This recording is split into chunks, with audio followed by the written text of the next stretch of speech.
औज़ुबिल्लाहिमिनश्शैतानिर्रजीम बिस्मिल्लाहिर्रहमानिर्रहीम। Lawyers TV Lord's के platform पे तमाम दोस्तों को खुश आमदीद।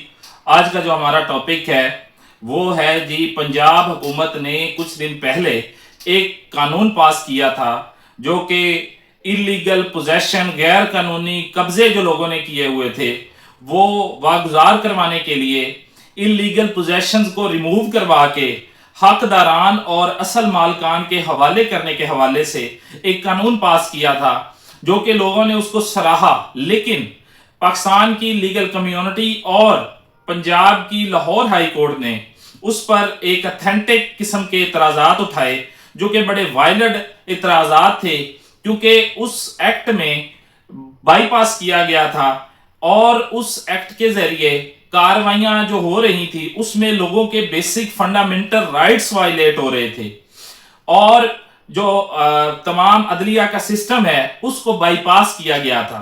और ऐसे लोग जो इसके अहल नहीं थे, जिनको लॉ की अलिफ-बे का भी नहीं पता, उनके हवाले ये तमाम लीगल कार्रवाइयां उनके हवाले कर दी गई थी, जो कि इतराज़ात के बाद अब एक नया काबीना की तरफ से कैबिनेट, पंजाब की कैबिनेट ने अब अमेंडमेंट करके उसमें नया Punjab ownership of property ordinance amendment act 2025 को पास कर दिया है।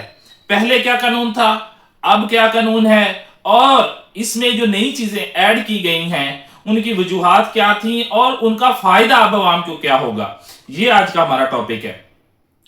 पहले था जी Punjab property ownership of property ordinance 2025। अब इसका नाम बदल के पंजाब की जगह property ownership of property ordinance amendment act ordinance खत्म कर दिया गया है, क्योंकि ऑर्डिनेंस गवर्नर की तरफ से पहले एक पास किया गया था। अब इसको जब काबीना से मंजूर किया गया है और असेंबली से बाकायदा तौर पे इसको कानून बनाया जाएगा, इसलिए ये ऑर्डिनेंस की जगह एक्ट कहलाएगा। Ownership of property act amendment act 2025 अब इसका नाम तब्दील हो चुका है।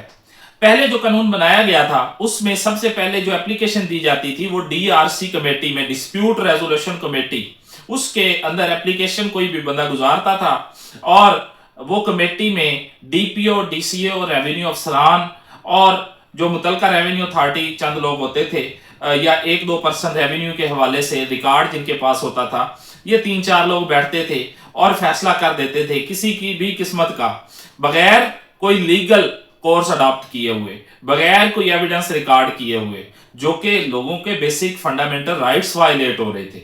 एक अचानक फैसला कर दिया जाता था और लोगों की जिंदगी के फैसले, लोगों की अरबों रुपए की जायदाद के फैसले, जो कि बड़ा ही गलत तरीकाकार था, जिस पर 3 बुनियादी जो थे इस पर इतराजात उठाए गए वकला कम्युनिटी की जानिब से, और जो रिट पटिशन दायर की गई उस ऑर्डिनेंस के खिलाफ लाहौर हाई कोर्ट में लगी।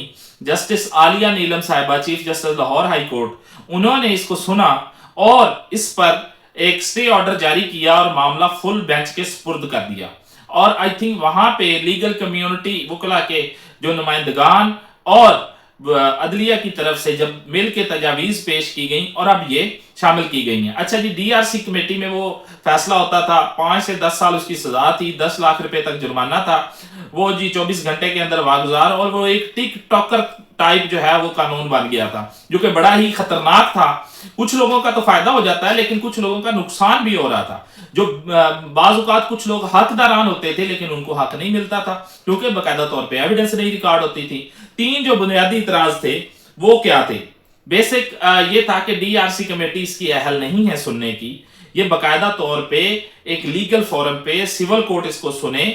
और दूसरी इस पे जो इतराज था वो ये था कि जो रिटायर्ड जजेस की बजाय ट्रिब्यूनल के अंदर सर्विंग जजेस को शामिल किया जाए।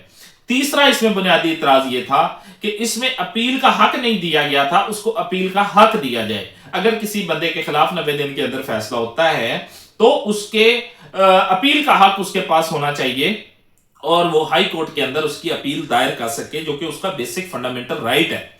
तो ये 3 बुनियादी से इतराज थे और वायलेंट इतराज थे। इन तीनों को जो है इतराजात की बुनियाद पर अब ये तीनों चीजें तब्दील कर दी गई हैं। कैसे तब्दील की गई हैं? सबसे पहले तरीका वही है तकरीबन, लेकिन और इसके साथ साथ ड्यूरेशन भी वही है, 90 डेज के अंदर ही फैसला होना है। सजा भी 5 से 10 साल वही है, लेकिन जो 3 चीजें ऐड की गई हैं वो कानून की बेसिक रिक्वायरमेंट्स हैं। अगर ये 3 चीजें ऐड ना होती तो आई थिंक ये तमाम प्रोसेस इलीगल वाइड होता। ये बिल्कुल इसको कानूनी नहीं कह सकते थे, चाहे किसी हकदार को भी हक मिला होता, लेकिन जब एक कानूनी प्रोसेस अडॉप्ट ना किया जाए तो फिर वो कॉन्स्टिट्यूशन के खिलाफ होता है, लोगों के फंडामेंटल राइट्स वायलेट होते हैं। तो ये बेसिकली 3 जो नुक्ते थे इनको बुनियाद बना के इसमें जो अमेंडमेंट की गई है, अब कोई बंदा जो कि जिसकी जमीन किसी ने कब्जा किया हुआ है, इलीगल पोजेशन किसी ने अडॉप्ट किया हुआ है, या किसी बंदे का जो मालिक है और उसके पास उसका कब्जा नहीं है, तो ये अब वो बंदा जो एप्लीकेशन गुजारेगा, पहले वो डीआरसी कमेटी में, डिस्प्यूट रेजोल्यूशन कमेटी में गुजारता था, लेकिन अब वो सिविल कोर्ट में गुजारेगा। सिविल कोर्ट के अंदर वो एप्लीकेशन देगा इसी कानून के तहत। ये जो पंजाब हुकूमत ने कानून पास किया है, पिछली वीडियो में हमने यही डिस्कस किया था, जो इस टॉपिक पे हमने वीडियो बनाई थी कि कानून को अदालतों को शामिल करके इसी कानून को अमेंड किया जाए और यही इंसाफ इसी तरह तेज तरीन हो, लेकिन बेसिक फंडामेंटल राइट्स वायलेट ना हो। अब सिविल कोर्ट के अंदर वो एप्लीकेशन गुजारेगा, कोई डिले नहीं होगा, किसी किस्म की पेशियां नहीं मिलेंगी, सिर्फ वो अदालत सिविल कोर्ट ये डिसाइड करेगी कि आया ये मामला ट्रिब्यूनल को रेफर करना है या नहीं करना। अगर उसके कागजात डॉक्यूमेंट्स पूरे हैं, रिक्वायरमेंट पे पूरा उतरता है इस कानून के तहत, तो फिर वो सिविल कोर्ट जो है उसको ट्रांसफर कर देगी या उस एप्लीकेशन को रेफर कर देगी ट्रिब्यूनल के अंदर। ट्रिब्यूनल कौन होगा? पहले ट्रिब्यूनल जो है वो रिटायर्ड जजेस थे, जो कि शकूक शुबहात पैदा होते थे कि लोगों को इंसाफ नहीं मिलेगा, सही तरह से इंसाफ जो है होता हुआ नजर नहीं आएगा। अब ऐसा नहीं होगा। अब serving session district and session जजेस, सर्विंग एएसजे एडिशनल सेशन जजेस, और साथ रिटायर भी हो सकते हैं, लेकिन उसमें सर्विंग भी लाजमी होंगे, तो वो ट्रिब्यूनल को भेज देगा। दूसरी जो अमेंडमेंट की गई कि मामला डीआरसी कमेटी के बजाय ट्रिब्यूनल को जाएगा, ट्रिब्यूनल 90 दिन के अंदर अंदर फैसला करेगा और उस बंदे को उसका हक दिलाएगा, और उसमें किसी किस्म का कोई डिले नहीं होगा। एक अपील का राइट होगा, पहले अपील का राइट नहीं था, अब उसके पास अपील का हक होगा, और वो उसकी अपील जो है, अगर ट्रिब्यूनल में कोई फैसला किसी बंदे के खिलाफ आता है तो वो बंदा उसकी अपील करेगा हाई कोर्ट के अंदर। हाई कोर्ट उसका फाइनल डिसीजन देगी, फाइनल फैसला कर देगी, और उस बंदे को जिसका हक होगा उसको हक उसका फाइनल हो जाएगा।